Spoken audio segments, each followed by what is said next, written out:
अस्सलाम वालेकुम वरहमतुल्लाहि वबरकातुहू। उम्मीद है कि तमाम दोस्त अहबाब खैरियत से होंगे। जैसा कि ख़बरों में बताया जा रहा है कि कल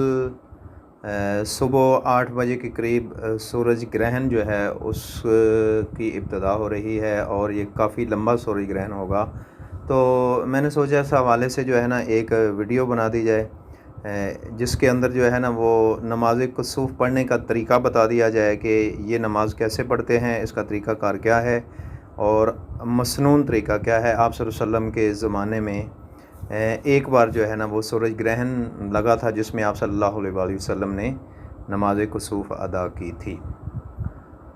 तो हज़रत सैयदना अबू मसूद अंसारी रज़ी अल्लाह ताला अन्हु ये फ़रमाते हैं कि नबी करीम सल्लल्लाहु अलैहि वसल्लम ने इरशाद फरमाया, बेशक सूरज और चाँद अल्लाह ताला की निशानियों में से दो निशानियां हैं। अल्लाह ताला इन दोनों के ज़रिए अपने बंदों को डराता है और यकीनी बात है कि ये दोनों किसी शख्स की मौत पर ग्रहण नहीं होते। चुनाचे जब तुम में से किसी को ग्रहण लगता हुआ नज़र आए तो इतनी लंबी नमाज़ पढ़ो और अल्लाह से दुआ करो यहाँ तक कि तुम अपनी मोतदिल हालत में आ जाओ, यानी सूरज ग्रहण ख़त्म हो जाए तब तक तुम नमाज़ पढ़ो। तो रवायात में आता है कि ग़ज़वा तबूक के मौका पर हुज़ूर नबी करीम सल्लल्लाहु अलैहि वसल्लम जब वापसी पे तशरीफ़ लाए तो तब सूरज को ग्रहण लगा और उसी दिन हज़रत इब्राहीम रज़ी अल्लाह ताला अन्हो जो हुज़ूर सल्लल्लाहु अलैहि वसल्लम के साहबज़ादे हैं उनकी वफ़ात हुई, उनका विसाल भी हुआ। तो उसके बाद सूरज को ग्रहण लगा तो तमाम लोगों ने ये कहना शुरू कर दिया कि ये नबी करीम सल्लल्लाहु अलैहि वसल्लम का जो बेटा फ़ौत हुआ है इसकी वजह से जो है ना सूरज को ग्रहण लगा है। तो आप सल्लल्लाहु अलैहि वसल्लम ने फरमाया कि ऐसा हरगिज़ नहीं है। सूरज को ग्रहण जो है ना वो किसी की मौत और हयात की वजह से नहीं लगता, कि ये अल्लाह ताला की निशानियाँ हैं। जब वो बंदों को अपनी तरफ रुजू करवाना चाहता है, अपनी तरफ उनकी तवज्जो मबजूल करवाना चाहता है, जब वो ज़्यादा गुनाह करते हैं तो उस वजह से फिर सूरज को ग्रहण लगता है। पिछली वीडियो शायद आपने मुकम्मल नहीं देखी होगी, तो उसके अंदर मैंने बताया था कि सूरज को ग्रहण कैसे लगता है, क्योंकि सूरज जो है उसको फ़रिश्ते जो है वो तुलू और ग़ुरूब करते हैं। तो जिस चरखी के ऊपर सूरज चलता है वो एक आसमान के नीचे समंदर है जिसके बीच में सूरज जो है ना वो सफ़र करता है। तो उस चरखी के ऊपर से अपने ट्रैक से सूरज समंदर की गहराई में गिर जाता है, जिसकी वजह से सूरज को ग्रहण लग जाता है। यानी सूरज अपनी रोशनी जो है वो ज़मीन तक ठीक तरीके से नहीं पहुंचा सकता। तो ये एक जो है ना इसको ग्रहण कैसे लगता है इसके बारे में है। तो मुस्लिम शरीफ और बुखारी शरीफ की हदीस है, हज़रत अबू मूसा रज़ी अल्लाह ताला अन्हु से ये हदीस मरवी है कि आप सल्लल्लाहु अलैहि वसल्लम के ज़माने में सूरज को ग्रहण हुआ तो आप सल्लल्लाहु अलैहि वसल्लम घबरा कर खड़े हुए जैसे कहीं क़यामत ना कायम हो गई हो। तो आप सल्लल्लाहु अलैहि वसल्लम मस्जिद में तशरीफ़ लाए और ख़ूब लंबे क़याम, रुकू और सजदे के साथ नमाज़ पढ़ाई। मैंने इससे पहले आपको कभी इतनी लंबी नमाज़ पढ़ते हुए ना देखा।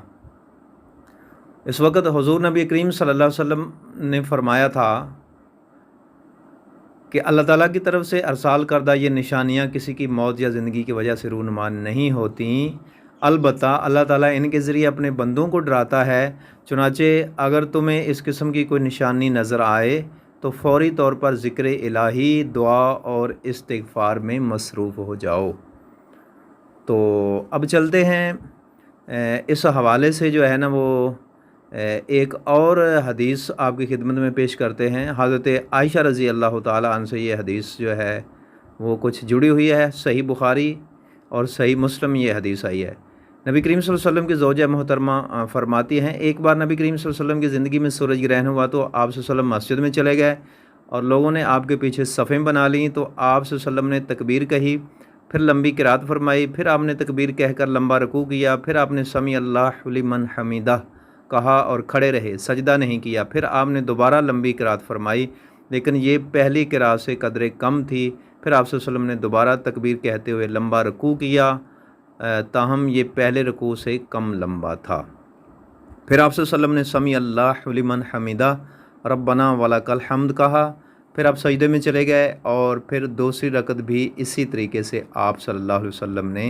पढ़ाई। اسی طرح آپ صلی اللہ علیہ وسلم نے 2 رکعت نماز میں 4 رکوع اور 4 سجدے فرمائے، اور بعض روایات میں آتا ہے کہ آپ صلی اللہ علیہ وسلم نے 6 رکوع اور 4 سجدے فرمائے، اور بعض میں ہے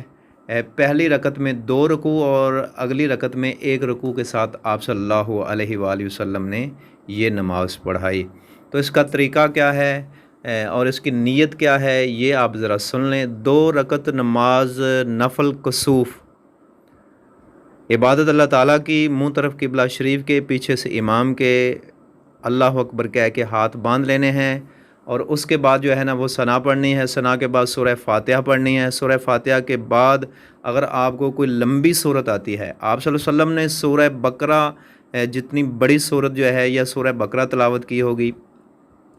تو اتنی لمبی قرات آپ صلی اللہ علیہ وسلم نے فرمائی۔ تو جتنی لمبی کسی کو صورت آتی ہے، سورہ رحمان آتی ہے، سورہ یاسین آتی ہے، سورہ ملک ہے یا سورہ مزمل ہے، لمبی قرات اس کے اندر کی جائے۔ آپ صلی اللہ علیہ وسلم نے قرات کرنے کے بعد رکوع فرمایا، اور رکوع کافی لمبا فرمایا۔ اس کے بعد آپ دوبارہ سمیع اللہ لمن حمیدہ ربنا ولک الحمد یہ کہہ کر آپ کھڑے ہوئے، اور کافی دیر تک جو ہے نا آپ نے یوں رکوع سے کھڑے رہے، اور اس کے بعد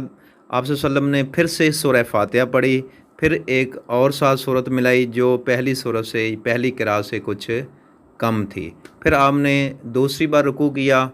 اور رکوع سے کھڑے ہو کر یعنی سمیع اللہ لمن حمیدہ ربنا ولک الحمد کہہ کے پھر آپ سجدے میں گئے، اس طرح 2 سجدے کیے، پھر آپ کھڑے ہوئے دوسری رکعت کے لیے، اور اسی طرح سورہ فاتحہ اور ساتھ ایک صورت ملائی جو پہلی رکعت کی صورت سے تھوڑی کم لمبی تھی۔ تو اس طریقے سے آپ صلی اللہ علیہ وسلم نے رکوع اور سجدہ فرمایا، اور اس کے بعد تشہد یوم یقوم الحساب تک پڑھ کے دونوں طرف سلام کہہ دی۔ اس کے بعد آپ صلی اللہ علیہ وسلم نے واعظ و نصیحت کیا، لوگوں کو اللہ کے خوف سے ڈرایا،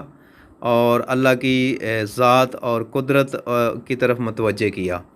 تو اس طریقے سے جو ہے نا آپ صلی اللہ علیہ وسلم نے یہ 2 رکعت نماز نفل ادا کیں۔ اس نماز کو نماز کسوف کہا جاتا ہے، جو سورج کو گرہن لگتے وقت جو ہے نا نماز پڑھی جاتی ہے، اور چاند گرہن کے وقت جو نماز پڑھی جاتی ہے اس کو نماز خسوف کہتے ہیں۔ اس کو جو ہے نا وہ فرداً آپ پڑھ سکتے ہیں گھر میں اکیلا، لیکن نماز کسوف جو ہے یہ آپ صلی اللہ علیہ وسلم نے مسجد میں باجماعت لوگوں کے ساتھ ادا فرمائی۔ تو اگر کل جو ہے نا وہ سورج کو گرہن لگتا ہے، یا جب کبھی بھی آپ کی زندگی میں سورج کو گرہن لگے، تو آپ کو میں نے طریقہ بتا دیا ہے کہ نماز کسوف کیسے ادا کرنی ہے۔ اگر آپ 2 رکوع نہیں کرتے تو بھی 1 رکوع کے ساتھ بھی آپ 2 رکعتیں پڑھ سکتے ہیں، لیکن آپ صلی اللہ علیہ وسلم نے چونکہ پہلی رکعت میں 2 بار رکوع فرمایا، یعنی ایک بار رکوع گئے سمیع اللہ لمن حمیدہ ربنا ولک الحمد یہ کہہ کر جو ہے نا آپ صلی اللہ علیہ وسلم پھر دوبارہ سورہ فاتحہ کی قرات کی، اس کے بعد پھر صورت ملائی، پھر دوسرا رکوع کیا، پھر سجدے چلے گئے، اور دوسری رکعت جو ہے نا وہ روٹین کے مطابق ہی آپ صلی اللہ علیہ وسلم نے ادا فرمائی۔ تو اس طریقے سے جو ہے نا یہ نماز کسوف آپ ادا کریں، انشاءاللہ اللہ تعالیٰ مہربانی فرمائے گا، اور آپ صلی اللہ تعالیٰ علیہ وآلہ وسلم اس کے بعد جو ہے نا وہ توبہ استغفار کے لیے لوگوں کو بولتے کہ آپ توبہ استغفار کریں، اللہ تعالیٰ کی حمد و ثنا کریں، اور اللہ تعالیٰ کی بارگاہ میں گڑ گڑا کر اپنے گناہوں سے معافی مانگیں، تاکہ اللہ تعالیٰ کی ذات راضی ہو، چونکہ یہ اللہ تعالیٰ کی نشانیوں میں سے نشانیاں ہیں سورج اور چاند کا گرہن جو ہوتا ہے۔ تو اس لیے اس وقت اللہ تعالیٰ کی طرف رجوع کرنا چاہیے، اپنے گناہوں سے معافی مانگنی چاہیے، اور اپنے رب کو راضی کرنا چاہیے، اور آئندہ کے لیے سچی توبہ کر لینی چاہیے۔ تو یہ کچھ طریقہ تھا نماز کسوف کے پڑھنے کا،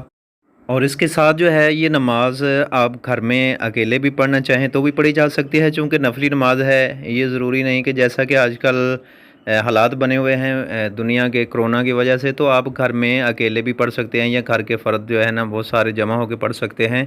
اور اس کا یہی طریقہ ہے۔ اللہ تعالیٰ جو ہے نا ہم کو یہ نماز پڑھ کر اس کی بارگاہ میں گڑ گڑا کر دعا کر کے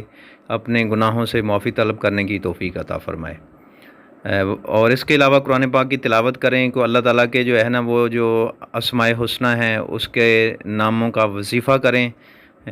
زیادہ سے زیادہ استغفار کریں، تیسرا کلمہ پڑھیں، لا حول ولا قوۃ الا باللہ العلی العظیم پڑھیں، سبحان اللہ و بحمدہ سبحان اللہ العظیم و بحمدہ استغفر اللہ، یہ والے کلمات جو ہے نا وہ اس کی زیادہ سے زیادہ جو ہے نا وہ وظیفہ کیا جائے، تو باقی اللہ تعالی ہم پر رحم فرمائے، کرم فرمائے۔ السلام علیکم ورحمۃ اللہ وبرکاتہ۔